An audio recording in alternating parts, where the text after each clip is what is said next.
तरह से इस टेक्नोलॉजी को यूज़ करके कई सारी फेक वीडियोस बनाई जाती हैं और पब्लिक के पास विश्वास करने के अलावा कोई और ऑप्शन नहीं बचता है। नहीं, विश्वास करने के अलावा एक और ऑप्शन है कि हमारा जो सरकार है, केंद्र सरकार है, जो खुद प्रधानमंत्री बोल रहे हैं उस पर काम करें, उस पर एक पॉलिसी बनाएं।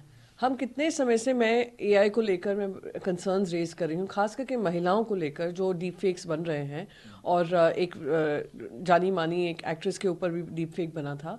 तो उसको लेकर तो हम कब से चिंता जाहिर कर रहे हैं कि इस पर किसी तरीके की गाइडलाइन होनी चाहिए, जहाँ पे और कोई एक्टिविटी अगर ऐसी दिखाई जाए तो किस तरीके से हम उसको कंट्रोल में ला सकें।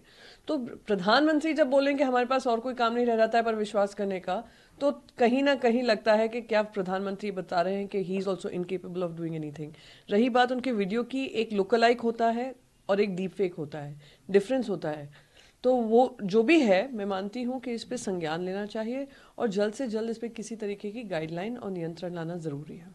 मैम, सबसे पहले जो प्लेटफॉर्म्स हैं जो इस तरीके का प्लेटफॉर्म देते हैं, जो सोशल मीडिया प्लेटफॉर्म्स हैं जो डीप फेक करते हैं, उनको भी अपने एल्गोरिदम जैसे बनाने पड़ेंगे जहाँ पे आइडेंटिफाई कर सकें कि कौन सा डीप फेक है, कौन सा किस कहाँ पे आवाज़ की मिसयूज़ हो रही है, कहाँ पे चेहरे का मिसयूज़ हो रहा है, कहाँ पे इमेजेस का मिसयूज़ हो रहा है। वो सतर्कता प्लेटफॉर्म से करवानी पड़ेगी और अकाउंटेबिलिटी उनसे सीख करनी पड़ेगी। साथ ही साथ स्पीड ऑफ इन्वेस्टिगेशन। अब मैं आपको बता रही हूँ, हमारे एप्पल नोटिफिकेशन, हमारे फ़ोन पे एप्पल नोटिफिकेशन पे एक मैसेज आया कि कोई हमारा फ़ोन हैक करने की कोशिश कर रहा है। उसी दिन आईटी मिनिस्टर ने कहा कि हाँ, हम पे इस पे कार्रवाई शुरू कर रहे हैं। आज तक किसी को नहीं पता है, करीब 10-15 दिन हो गए हैं, किसी को नहीं पता क्या कार्रवाई हुई। किसी को ये नहीं पता है कि क्या इसमें किस डायरेक्शन में ये कार्रवाई होगी और क्या इसका रिजल्ट रहेगा, एंड रिजल्ट। अभी तक हमसे भी नहीं पूछा गया है कि क्या मैसेज आया, कैसे आया। तो अगर आप इन्वेस्टिगेशन ही नहीं कर रहे हैं, कोई टाइम बाउंड इन्वेस्टिगेशन नहीं है, मैं तो जो हमारे फ़ोन्स हैक हुए हैं उसकी बात कर रही हूँ, पर उसी के संदर्भ में बता रही हूँ कि आईटी मिनिस्ट्री क्या कर रही है।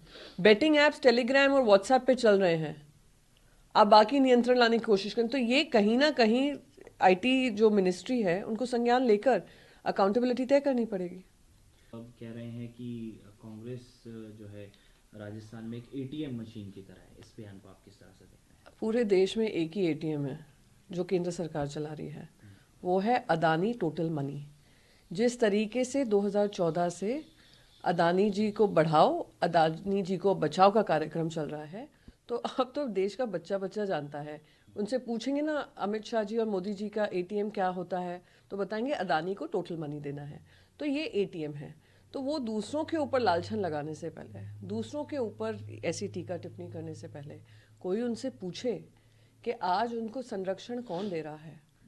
आज ऐसे जो कॉर्पोरेटाइजेशन हो रहा है और करप्शन हो रहा है, उस पर संज्ञान कब, इन्वेस्टिगेशन कब होगा।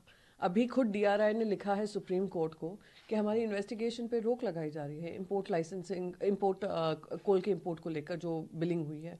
तो वो पैसा कौन पे करता है? वो देश की जनता करती है, क्योंकि आप जो इलेक्ट्रिसिटी कंपनीज हैं उनको ज़्यादा दाम पे दे रहे हैं। तो ये सारी चीज़ें इन्वेस्टिगेशन के उस क्षेत्र में आती हैं। दूसरों पे लालछन लगाने से पहले अपने गिरेबान में झांकें। बोला कि कांग्रेस ने स्कूल बनवाए, रोड बनवाए, जिस पर आप चल रहे हैं। तो जिस तरीके से माहौल बन रहा है, आप छत्तीसगढ़ देख लीजिए, आप राजस्थान देख लीजिए, आप मध्य प्रदेश देख लीजिए, तेलंगाना देख लीजिए, मिज़ोरम देख लीजिए, वो सभी जगह पर एक माहौल ऐसा बन रहा है जो केंद्र सरकार के खिलाफ, भारतीय जनता पार्टी के खिलाफ है और उनके साथ जुड़ी हुई सारी पार्टियों के खिलाफ है। तो वो अगर अपने कैंपेन में बोल रहे हैं तो वो सत्य ही बता रहे हैं कि जो माहौल वो देख रहे हैं, उनको लग रहा है कि इसमें कांग्रेस को बढ़त मिलेगी और कांग्रेस तेलंगाना में सरकार बनाएगी। Ma'am, on the basis of religion and other issues. जिनका पूरा इलेक्शन टूल किट ही भारतीय जनता पार्टी का जब से उनकी स्थापना हुई है लेकर अब तक, हाँ। उनका जो आइडिया ही है, डिविसिव आइडिया है कि आपस में लोगों को भिड़ाओ। पहले धर्म के आधार पे, फिर जाति के आधार पे, फिर इकोनॉमिक जो उनकी स्ट्रेंथ है उसके आधार पर इनका ये टूल किट रहा है। और वो टूल किट के आधार पे ये अपनी राजनीति करते हैं।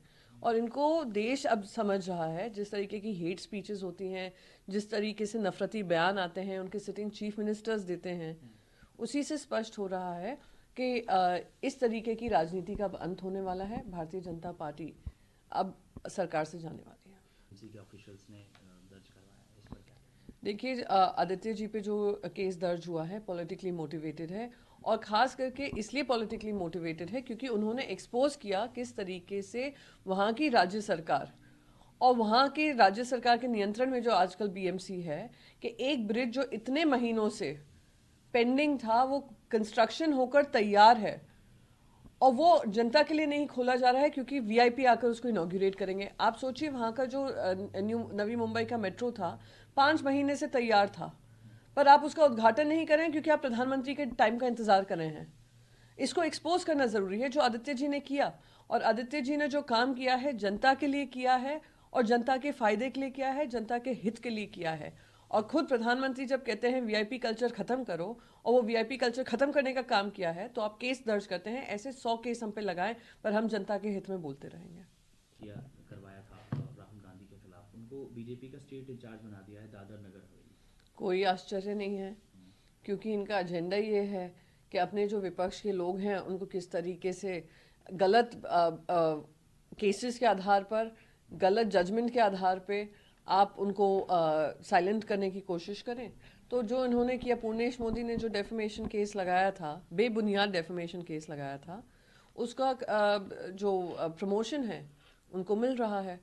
आश्चर्य बिल्कुल नहीं है।